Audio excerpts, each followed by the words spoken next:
This is what I want you to do. I want you to look around wherever it is that you are. Look around, and I want you to look at all of the things that are brown. We're just going to look around for about 30 seconds. I want you to try to try to find out all the things that are brown around you. You got about, we'll do another like 15 seconds. So look for things that are brown, hold them in your eyes, hold them in your mind, and start to make like a little mental checklist of all the things that you can see that are brown. Here we go. 5, 4, 3, 2, 1. All right. Now I want you to tell me all the things that you saw that are red.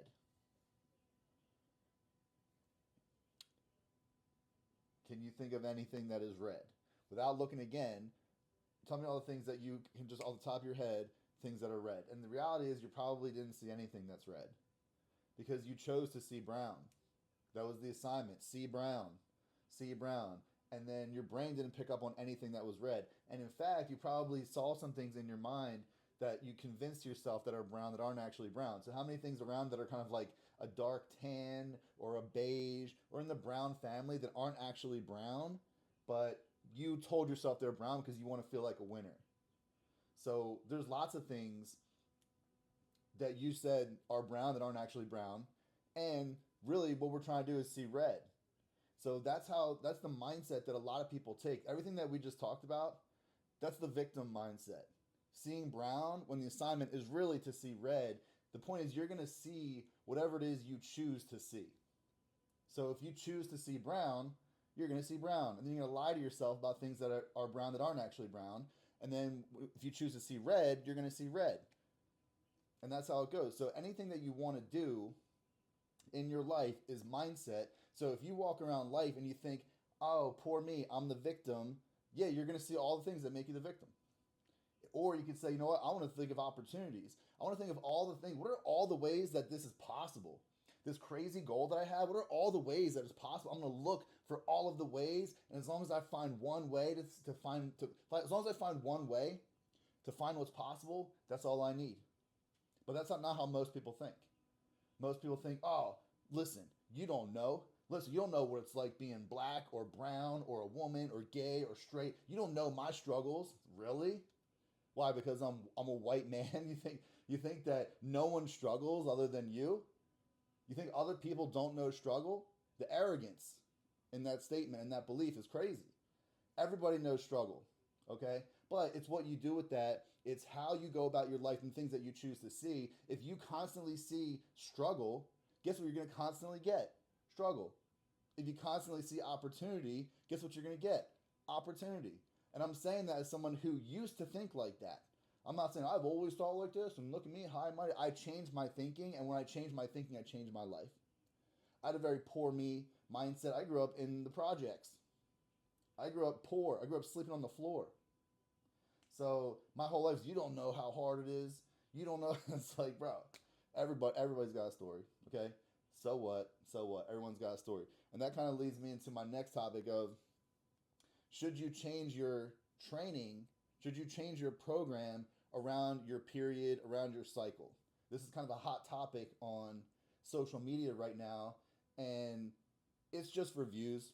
It's just for views, and respectfully, it's a lot of women that are like, you don't know how hard it is to have a period, and like, some days are harder. Yeah, okay, yeah, you're right. You're right, some days are harder. But guess what? I've trained elite level women for 15 years, the highest in the world, and I've surrounded myself with those types of women for the last 15 years, and every single one of them, because I had this conversation, I was just having this conversation a couple weeks ago with a world champion. I said, hey, do you ever change your training around a period? She literally laughed. No, of course not. Of course not. You know why? Because I'm not saying that there's nothing about your period that you may feel a little bit stronger, a little bit weaker. I'm saying there's not strong enough evidence to say in this phase everyone will be weaker, and in this phase everyone will be stronger. It's just not true. It affects people very, very differently. So lots of things affect people differently. Lots of things can affect your training and your performance, right? If you have a bad night of sleep, that can affect your training. That can affect your performance. But some people can sleep for 5 hours when they normally sleep 8.5, come in and have a monster training day. And some people, the next day, it crushes them. And then maybe that scenario is different for you on this time, but not different for you the next time. So you don't really know. Okay, what if you get into like this huge argument with your boyfriend or your girlfriend, your cortisol levels are through the roof and you're super stressed? Is that going to affect your performance? Probably. Maybe. What if you don't eat? What if you there's a million factors that could potentially affect your performance. And I'm not saying that your cycle is not a factor. I'm saying that there's so many factors that why would you change your training in advance with the assumption that you're going to have a poor performance? Because what are you doing? You're looking now for poor performance. You're looking for brown instead of looking for optimal performance, instead of looking for what's the best that I can do. It will turn a little bitch voice off my head. It's true, right? But listen, what's the solution? Because I'm not saying that it's not a factor at all. I'm saying it's a variable solution. And also, if you're a competitor, first of all, if you're a competitor, like, and the world championships are in Moscow. We're supposed to have the world championship in Moscow 2 years ago. Obviously, the war changed that. But like, well, what do you think I'm going to do? Beep, boop, boop, beep. Hey, Moscow, do you think you could, change the date of this competition? Yeah, my girl, she's not going to be in the strongest phase of her cycle. All right, cool. Yeah, it's like 5 days later, perfect. You think that happens in any sport in the world? Of course not. It's ridiculous. So you need to be able to train in all areas of your life. And when things are up, when things are down, you need to be able to bring your best performance. And we do this through a system that's called auto-regulating. It's a far more sophisticated system than saying, you know what, on my phase on this day, 3 weeks from now, I'm gonna change my training. I'm gonna plan to be weaker. I'm gonna plan to be a victim. You don't know how hard it is. You're not a woman. Okay, so that's why all of my programs are intensity-based programs. So what is auto-regulating? If I do a 1 rep max, lift as hard as you can. Do this as heavy as you can for one weight, for 1 rep. What's as heavy as you can? It's as heavy as you can right here, right now. Maybe it's 70%. Maybe it's 102%. Maybe it's, who cares? Let's just go as hard as you possibly can today. Stop with the little bitch mindset and say, I'm going to do the best that I can today, right here, right now.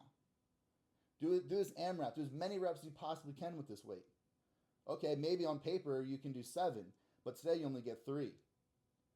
I don't have a period. You know the number of times that's happened to me? A lot. Where I'm like, I'm going to smash this 7. I'm going to be like, and then I pull up on 3 and I'm like, oh man. But at least I tried, because you're going to have way more times that you succeed if you always plan to succeed than if you plan to fail.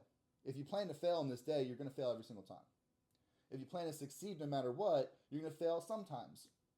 And that's way better than failing all the time, right? So we got to get over this failure mindset that it's a bad thing, and we need to get into an effort mindset. What's the best effort that I can do in this moment? None of the other factors matter. What am I going to do in this moment? I'm going to put my best effort. Is it going to be the best effort of my life? Sometimes. Is it going to be the best effort of your life all the time? Of course not. That's ridiculous, right? So auto-regulating is a lot of different things. Auto-regulating essentially is changing my training in the moment, not planning on paper ahead of time. So let's just say I come in, I just know, bro, I am not about it today. I'm warming up. I feel like shit. And maybe the program calls for, I don't know, maybe the program calls for heavy squats for 3x6. And maybe you're like, I've been warming up. And I just know, dude. I just know it's not there. Okay. Maybe do heavy hack squats for 3x6. It's not as hard as a barbell squat. It's just not. But you can still get something out of it. Maybe you change the exercise, same muscle groups, but you back it down to something that's a little bit easier, but the effort is still there. I'm still putting in my 100% effort in everything that I do all of the time. But my 100% effort for today, right here in this moment, that's the effort that I'm putting in. So should you change your training plan ahead of time around your cycle? I'm just saying that every single elite level woman, every single one of them, 100% of them, no one does that. No one does that, because you have to continue to train. And if you're a competitor, you have to stick to the program. Just how it goes. And if your coach is putting you in a position to fail, it's not because of your period, it's because your coach put you in a position to fail. Right? So if you go in and say, hey, you have to hit this number, we're doing a 1 rep max and you have to hit this number today. Well, That's not really a great coach. The great coach is, we're going to do a 1 rep max, and you should be prepared enough to hit a PR. This is what we're going to do. I've set you up to hit a small PR. This is why we do things the way that I do things with my coaching with my athletes. Is, let's say we do a squat max today. We're not gonna squat max again tomorrow or the next week or the next week or the next week. We're gonna do it far enough out that I know that even on a bad day you can hit a 5 pound PR. I'm gonna always set you up for success, and you should do the same thing. So worst case scenario, you go in, you hit a 5 pound PR, because that's our protocol all the time, no matter what. The first PR that you should take should be 5 pound PR, a small PR. And then if you absolutely demolish it because we haven't done a squat max in 12 weeks, you should be able to demolish a 5 pound PR. And then you're like, cool, smash that. Now go for a big PR. Now go for a 25 pound PR. Okay, that's setting yourself up for success.